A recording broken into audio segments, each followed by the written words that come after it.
কত সুন্দর করে আঘাতটা করলা না, এমন জায়গা আঘাতটা করলাম না পারতাছি মরতে, না পারতাছি বাঁচতে। কারণ জন্ম দিছিলা তুমি আর লালন পালন করি আমি। জন্ম দিলেই যে মা হওয়া যায় না, আজকে তুমি এটা প্রমাণ করে দিলা। কারণ আমি তো বাবা, আমি তো পারি না ওদেরকে অবহেলা করতে।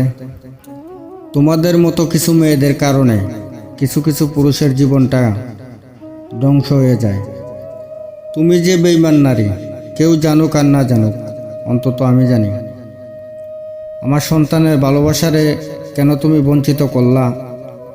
কি অন্যায়টা ছিল আমি আমার জানি না, কিন্তু অন্যায় ছিল একটাই, বেশি বিশ্বাস করা আর ভালোবাসা। এটাই আমার অন্যায় হয়েছিল।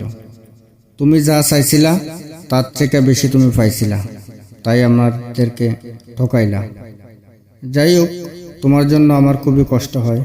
তোমার প্রিয় মানুষটা যদি এখন তোমারে ঠকায়, তুমি আর বলবার জায়গা পাইবা না।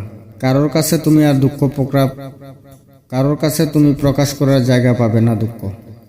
কারণ এটা দুনিয়া, স্বার্থের টানে, এখানে স্বার্থের টানে প্রিয় মানুষগুলাই বেইমানিটা করে। ভিডিওটা যে যেখান থেকে দেখবেন, লাইক কমেন্ট শেয়ার করে দেবেন।